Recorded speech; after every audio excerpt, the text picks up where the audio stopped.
এই দোকানগুলো যে দেখছেন এগুলো সব কিছুই হচ্ছে ফেক, সব কিছু শুটিংয়ের জন্য বানানো হয়েছে। টোটাল কাজটাই আমার করা। এই যে এইগুলো আপনারা দেখতে পাচ্ছেন, এগুলো সবই হচ্ছে ফ্লেক্স দিয়ে করা, কিন্তু আপনাদের মনে হচ্ছে কি অরিজিনাল ব্যাগ রাখা আছে, কিন্তু না, এগুলো সবই ফেক, এগুলো সব ফ্লেক্স দিয়ে করা। আর সামনে দেখুন কয়েকটা অরিজিনাল ব্যাগ টাঙানো আছে যাতে দোকানটা রিয়েল মনে হয়। তাই তো আপনাদের কি মনে হচ্ছে? সত্যিকারের ব্যাগ, তাই তো? আচ্ছা, এবারে পাশে দেখুন একটা কাপড়ের দোকান, মনে হচ্ছে কি যে রিয়েল কাপড়ের দোকান। আপনারা বুঝতে পারছেন যে এটা ফেক। সামনে কিছু অরিজিনাল কাপড় টাঙানো আছে, বাকি এই যে দেখুন, এইটা দেখুন, এটা হচ্ছে পুরো ফ্লেক্স দিয়ে করা।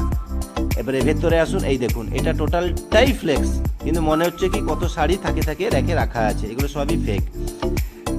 এই সামনে কিছু শাড়ি শুধু রাখা আছে যাতে দোকানটা অরিজিনাল মনে হয়।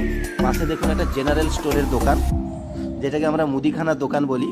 এই সব কিছু দেখছেন, সব কিছুই হচ্ছে ফ্লেক্স দিয়ে করা, কিন্তু মনে হচ্ছে কত জিনিস রাখা আছে র্যাকে, তাই না? আচ্ছা, পাশে দেখুন দশকর্মা ভান্ডার। দশকর্মা ভান্ডার বলতে যেখানে পুজোর সমস্ত কিছু জিনিস পাওয়া যায়।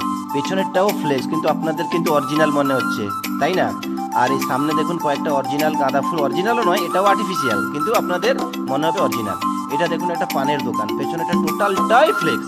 বাকি এই দেখুন পুরো বাজার, এই দেখুন পুরো বাজারটাই টোটালটাই আমার করা কাজ, পুরো প্লাই দিয়ে বানানো।